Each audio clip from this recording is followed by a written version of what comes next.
This is the Le Mans 24-hour video game, known elsewhere as Test Drive Le Mans. Developed by Eutechnyx, it was originally released on PlayStation for Europeans in 1999, and future iterations like this one were soon released across the globe for PC, Dreamcast, PlayStation 2, and even the Game Boy Color. This game had modern Le Mans machinery, an accurate depiction of the circuit, and state-of-the-art graphics. As you can see, things had come a long way in the 13 years since Konami's WEC Le Mans effort that we looked at previously. This rapid development in technology was mirrored, somewhat unsurprisingly, out on the real circuit. Manufacturers were continuing to improve their speed, efficiency and reliability relative to the regulations, albeit the fundamentals remained largely the same. A slick, minimalist body shape to cut through the air seamlessly, a powerful petrol engine, maybe a turbo, to propel you along some of the scariest straights in motor racing. Good brakes, good suspension, good tyres. Fast forward 20 years, however, and we have experienced so much change. Designs that look more like spaceships, diesel engines, ethanol engines, fully electric engines, hybrids, downforce levels competing with F1 cars, and lap times that make your eyes water. By far and away the fastest generation in Le Mans history to date has been and gone. We have full simulators so realistic you're left questioning reality at times. An annual official running of a virtual 24-hour Le Mans race with real drivers and teams from the very top level. In what feels like a short period of time, you're left asking yourself, how did we get here?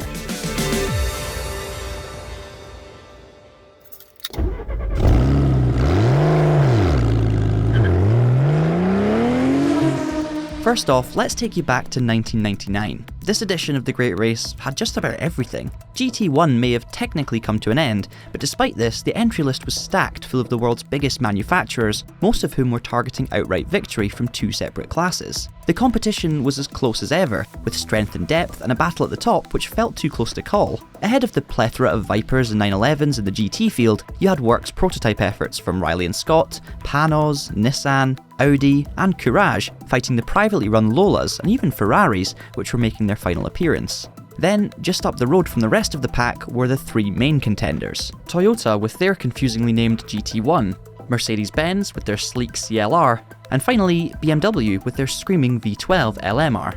The race would be remembered for a number of reasons. These three teams fought hard for the lead early on, and by the latter stages, with many leaders having fallen by the wayside through crashes or mechanical failures, an epic battle ensued for victory between Toyota and BMW. The Bavarian giants with Martini, Dalmas and Winkelhock emerged on top after a late Toyota charge was curtailed by a tyre blowout. Regardless of this, the most memorable thing about 99's edition was actually the Mercedes debacle. Twice during the build-up to the race, Mark Webber suffered monumental blowover crashes due to a design flaw with the CLR, causing it to essentially take off. Despite the risks, the team's two remaining cars would take the race start, which proved to be a disastrous decision. Early in the race, Peter Dumbreck suffered a nearly identical incident, only this time, instead of remaining within the boundaries of the circuit, the car somersaulted into the trees. Remarkably, across all three horrendous incidents, nobody was seriously hurt. Mercedes withdrew their final car and haven't competed in prototype sports car racing ever since. They've done alright in other things though. The reason I'm telling you the story of the 1999 edition is because despite the collection of memorable moments, it was something far more understated that would go on to have the biggest influence on the future of the event. The cars that, after all the drama, finished up in 3rd and 4th place were the two Yost Audi R8Rs. They weren't particularly quick or noticeable, managing to avoid the big headlines as they quietly went about their business with their new challenger. It was never going to win, but every lap it completed gave them more and more data, along with confidence in its reliability. Under the radar, Audi were laying the mechanical foundations for what was arguably the greatest Le Mans car ever built. Regulations and class structure would change yet again in 2000, and the R8 was about to go on a run that would transform the landscape of sports car racing, raising the bar in pretty much every single area.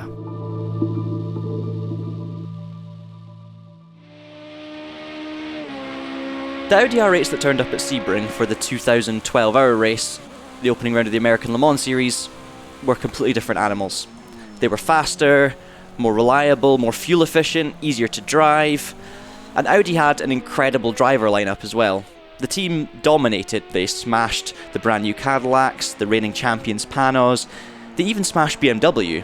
Heading into Le Mans a couple of months later, Audi were suddenly looking like strong favourites, and with other big manufacturers pulling out such as BMW due to financial reasons or whatever other reasons, Audi absolutely wiped the floor there as well.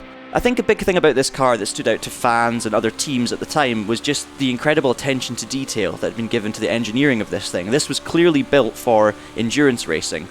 The whole back end of the car could be changed in a very short period of time, and that's not just bodywork, that also included stuff like the gearbox. And there were a couple of occasions during the 2000 race, the Le Mans 24 Hour, where Audi did entire back end changes on cars that were in good positions and only lost 5 minutes or so. It was remarkable to watch. What it meant, of course, is you had a team with fast, reliable cars that were fuel efficient, easy to drive, some of the best endurance racers on the planet, and then when things did actually go wrong with the cars, they could be fixed in an instant. This is starting to sound a little bit unbeatable. It was Emanuele Pirro, Tom Christensen and Frank Biela that won in 2000. They won again in 2001, exactly the same driver lineup, exactly the same car. And then again in 2002, 3 wins in a row for the Audi R8, the same 3 drivers as well. Something that had never been done at Sarthe before. Across those 3 years, of the 9 podium places that were available, 8 of them were filled by Audi R8s. The only team that could get near them was Bentley, who also competed across 2001 and 2002. They picked up 1 third-place finish on their debut in 2001. The Bentley had a lot in common with the Audi R8. It had the same Audi engine. It actually shared a lot of its blueprint with the closed cockpit version of the Audi R8. You're probably wondering at this point, what on earth is the closed cockpit version of the Audi R8? Well, in 1999, when Audi entered Le Mans, they didn't just enter 2 open-top cars, they also entered a closed cockpit car, which was run by Audi Sport UK. It didn't do quite as well as the open-top cars, who finished 3rd and 4th, and Audi then abandoned it to just focus on the open-top cars, which would become the Audi R8 we all know. Now, the other cars didn't just get thrown away in the bin. The guy who designed them actually then went on to design this Bentley, and it uses a lot of the original Audi coupe parts. It's basically a continued development of the abandoned car. So in some ways this is like Audi's forgotten sibling. The original 2001 EXP Speed 8 was clearly a competitive car, but it just wasn't on the level of Audi. Nothing was. And the thing is, Bentley and Audi are both owned by Volkswagen. They're both now and were part of the Volkswagen Group. So for the wider company, would it not be good to have both manufacturers doing well at Le Mans? This is obviously what occurred to management. There's no point having 2 different manufacturers in the race and only one of them winning, because it makes the other one look bad. So in 2003, Audi pulled out. Okay, the privateer Audi R8s were still there, but the factory cars were no longer part of the Le Mans grid. And Jost, who'd run the factory Audis, actually moved over to help Bentley develop their Speed 8. This is the 2003 version, which is just called the Speed 8. And it was more competitive, it was quicker, it was better, because it had been developed by a lot of the same people from Audi that had previously developed the R8, so it makes a lot of sense. And of course, with factory backing, Bentley were able to turn it around and famously take a win in 2003. The 3 drivers that had won the last 3 races in a row, Christensen, Pirro and Biela, were split up for this race. Christensen went to Bentley with Jost, the other 2 went to privateer Audi efforts. Then of course, with Bentley winning, Christensen picked up his 4th consecutive victory, and the other 2, the streaks were over unfortunately. The Jost team moved over to focus on Audi's DTM effort, meaning that yet again, it was only privateer R8s which appeared at Sarthe in 2004. With Bentley out of the picture and the R8 no longer a spring chicken of an LMP car, this was the perfect opportunity for someone else to step up to the plate. Cue another Audi full podium lockout. The Audi Sport Japan car took the spoils this time around, and a chap called Tom Christensen was one of the drivers. 18 laps back from the winners, in 4th place, was the Judd-powered Pescarolo. Truth is, the competition simply wasn't there in LMP1. Audi had set the bar so high, with such a strong foundation, that they only needed to make minor tweaks year on year to remain unbeatable. The smaller teams with smaller budgets were constantly chasing their tail, and the bigger teams weren't even there to try. The ACO took action for 2005, restricting the power of the older LMP 900 cars to try and balance them with the newer cars, which were built to the updated LMP1 regulations. This would be the last Le Mans appearance for the Audi R8s, which were based on a 5-year-old design by this point, run by privateers, and were now having their performance heavily restricted. Surely their number was up. In qualifying, it was the new Pescarolos which, unsurprisingly, locked out the front row, one of which featured Sebastian Loeb making his Le Mans debut. But, despite their pace, the old Audis were as relentless and inevitable as ever. Consistent driving, reliability, and performance meant that any cracks in the Pescarolo armour would be exploited. Sure enough, one longer pit stop to fix the problem gave American outfit Champion a big enough lead to hang on and pick up a 5th win for the Audi R8 in 6 years. It should never have been in doubt really, as who was driving the Champion car this time around? Tom Christensen, of course. A 6th consecutive win for the Dane made him as much of an all-time Le Mans legend as the car itself. Throughout its run at the top of the sport, many new racing games featured the R8 as one of its star vehicles. Games such as Total Immersion Racing, Forza Motorsport, and Gran Turismo 4 allowed you to experience the car from your living room, with GT4 in particular also featuring its rivals from both the beginning and the end of its racing journey, with the Pescarolo, Bentley, BMW, and even Toyota all featuring. More recent titles look to include these cars as desirable classics already, and the R8 is always a fan favourite, an iconic car on the real circuit and an icon of early noughties racing games. Its status couldn't be more justified.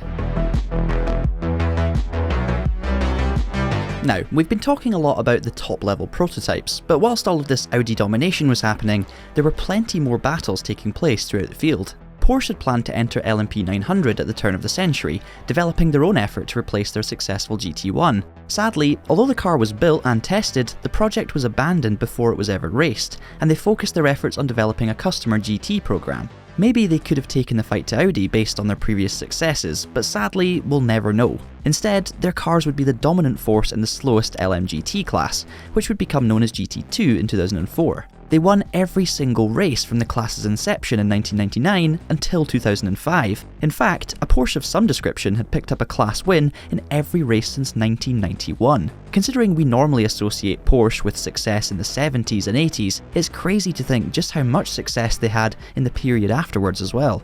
There was also a slower LMP class known as LMP 675 and subsequently LMP2, a cheaper entry point into prototypes. Often, although these cars were quicker than the GTs, occasionally even challenging the top class on twistier circuits, they were often unreliable. Customer Lolas and Reynards shared victories between them, but over the years, entries dwindled. In 2004, the class reached a low point, with the only two finishers coming home last and second last overall, beating only those who weren't classified. The class would become one of the strongest in future, but it wasn't there yet.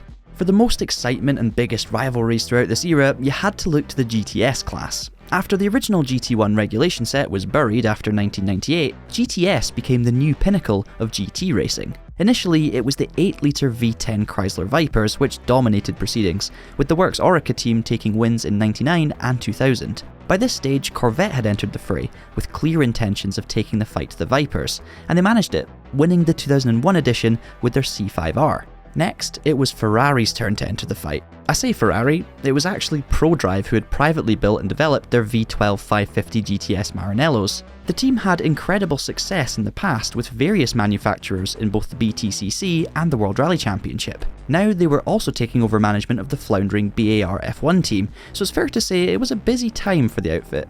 Titanic battles would ensue between Corvette and Ferrari, the General Motors team taking the win in 2002, before ProDrive stole the crown for their maiden win the following year. 2004, and Corvette struck back for their third win. Both teams were working away in the background on something new for the next event, and as the class was renamed to GT1, two brand new contenders were launched. ProDrive had switched their Ferrari 550s for Aston Martin DBR9s, and Corvette replaced their C5R with the C6R.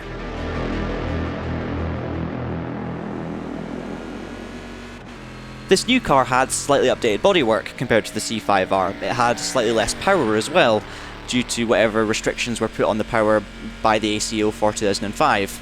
But overall, it was a very, very similar car. It wasn't a radical redesign or anything, it was more of a development of its predecessor.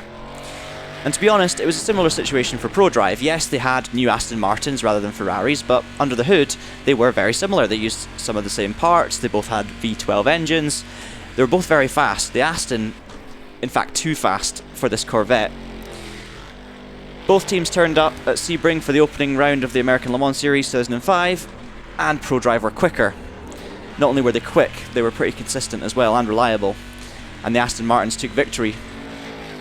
It did at least look like it was going to be a close battle between the two teams. In terms of their character as well, you might think a V8 Chevrolet, big block of an engine, is probably going to have its strengths on the straights, right? Lots of power, lots of torque.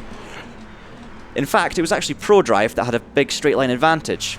They were even quicker than most of the LMPs. Some of the LMP1s, in fact, were struggling to overtake the Aston Martin when they were coming out of the slower corners. It wasn't like the Corvette was much quicker in the corners either. The result of that, of course, being, over a whole lap at Le Mans, it couldn't compete with the Astons, and ProDrive locked out the front row for the race. But the race at Le Mans is always different to qualifying. There's so many more things to think about. So much more can happen. And I have to say, the Corvette team absolutely nailed everything about the race. The strategy, the consistency, the driving, the reliability, it was just flawless. Whereas with ProDrive Aston Martin, there were mistakes, both from the drivers and the teams themselves. There were penalties, there was reliability issues, incidents, all sorts. And Corvette, with their slower but more consistent race, were able to take victory in the GT class. Not only that, but they were actually 5th overall as well, which is just crazy. Could you imagine a GTE car finishing 5th overall at Le Mans this year? It's just not going to happen. For 2006, it was a very similar deal. Both teams turned up, Corvette took victory, and this time they were 4th overall, not 5th. Even closer to the top. I'm not sure if that says more about how bad the competition was for Audi at the time, or how good the strength of the GT class is. Probably a little bit of both. For me, growing up watching Le Mans, the battle between Aston and Corvette stood out because it was so recognisable. The cars were so distinctive, the sounds were so distinctive. I mean, this Corvette sounds incredible in iRacing, like absolutely phenomenal to listen to, and it just makes it more enjoyable to drive. And for me, when I think of Corvette, I think of this era of racing with the yellow cars, big V8 engines. I don't think of the new Corvettes. The most recent race cars just not got the same characteristics. It's probably more similar to what the Aston was, in all honesty. I guess it depends on what generation you're from as to what you actually think when you hear the name Corvette, but for me it's this. Just yellow everywhere, and a very, very good race team with some incredible drivers as well. This car is an absolute dream to be pounding around Road Atlanta in right now. It's got a lot more stability than I expected, actually. It's just really nice to drive. I want you to have a quick listen to this Aston coming out the pit lane.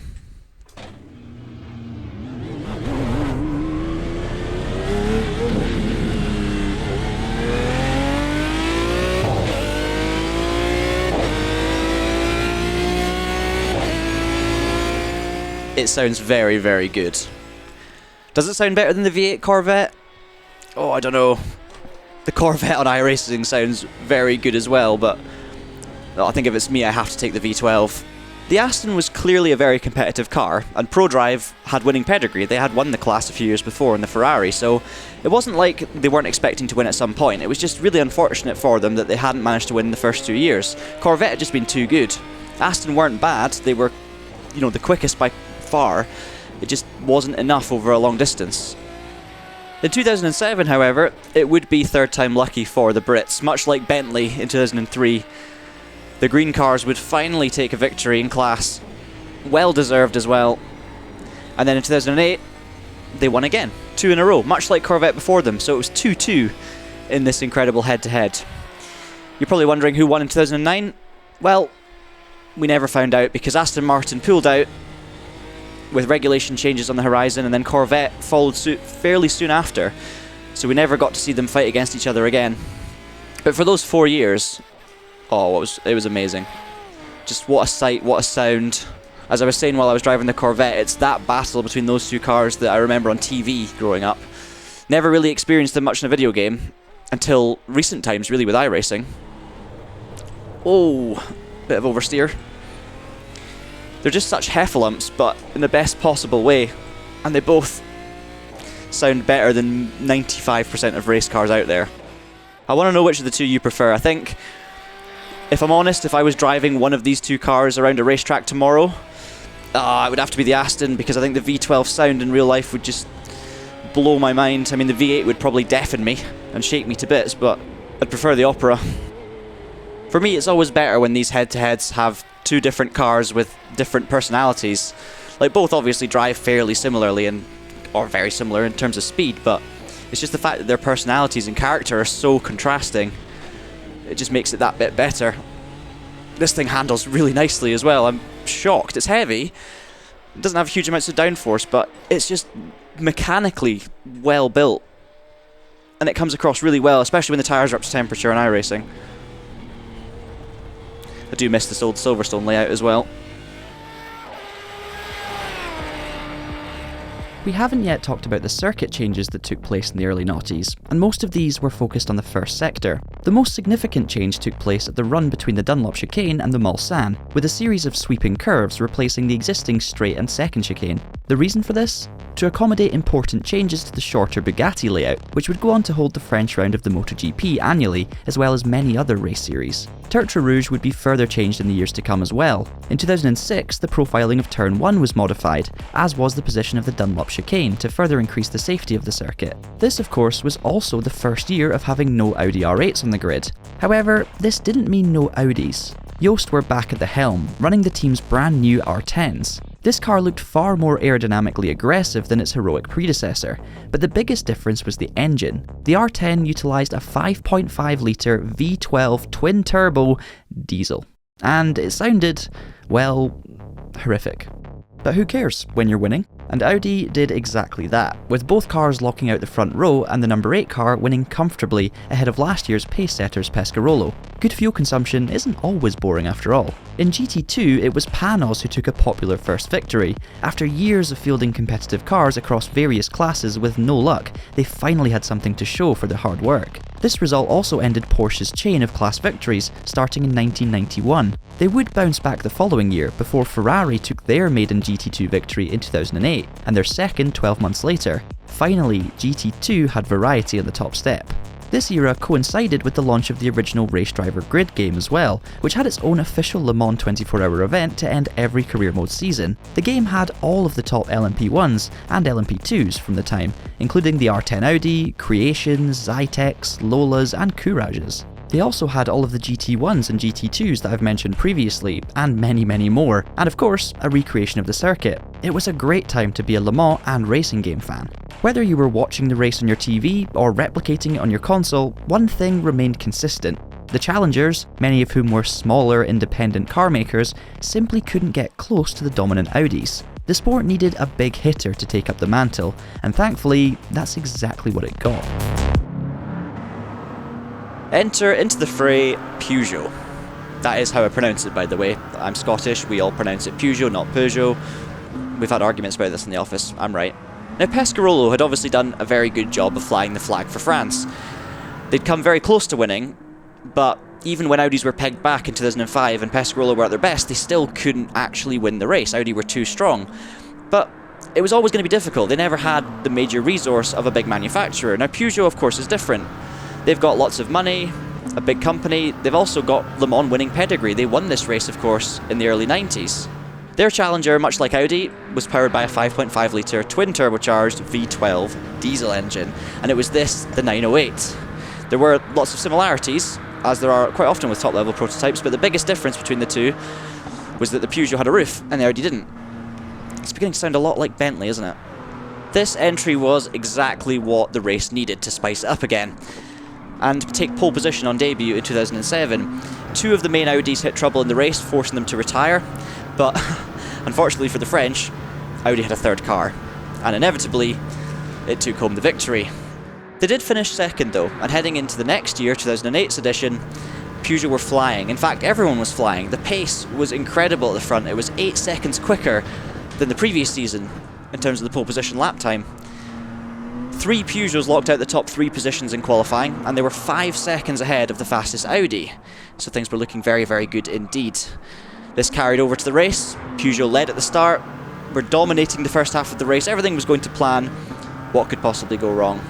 In the middle of the night, the heavens opened and Peugeot basically crumbled. Audi had way more pace, more consistency. It took drastic action from the Peugeot mechanics to try and make their cars better in the conditions as well. They added bits of wing and all sorts of aerodynamic elements to try and improve the handling of the car, but they just couldn't, and Audi were able to fight back.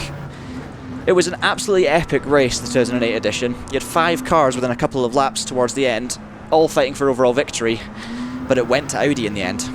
So Peugeot once again failed to win. That whole race, by the way, has been documented in the film Truth in 24. Highly recommend watching it. Very cool, and you see it from Audi's perspective. There seems to be a recurring theme in this particular part of this series because, third time lucky, Peugeot took the win in 2008. That year, Audi had replaced their R10 with the brand new R15, and it simply didn't work. The nice thing about this victory for Peugeot, it wasn't like Bentley's, where a lot of the team members were the same, they were from the same group. You know, it felt like Audi had actually helped Bentley win. Peugeot did it all by themselves, and they weren't going to leave the sport the next year. They would continue on and keep on developing their car. Audi that year had turned up with their brand new R15, which had replaced the R10, but it just wasn't quite up to par at that time with the Peugeot. They would go on and win races with the R15. This car is so much fun to drive. The downforce levels are incredible. I mean, you can feel the 8-second gains from the year before. Just incredible how much aerodynamic development specifically went on in that time period. I've never driven this Peugeot before on Gran Turismo 7. Just shows you how far these things had come in such a short space of time. Sadly, the 908 wouldn't win a second 24-hour race. There were still the pace setters in 2010, but all three works cars broke down once they picked up the lead, and Audi picked up the pieces, as they often did. This victory for the Germans would be the final win for an open-top car to date. The battle between these two had been refreshing, exactly what the event needed. Both teams had been pushed to their limits, and with that came astonishing lap time gains in a very short period of time. This kick-started what was to be a purple patch in the history of Le Mans. Thanks as always for watching, and be sure to subscribe if you haven't already so you don't miss the next part of the story. With the centenary fast approaching, the sport is in an incredibly exciting place right now, and I for one can't wait to see how it all unfolds. Until next time, thank you so much for watching, keep it pinned, and have a great day.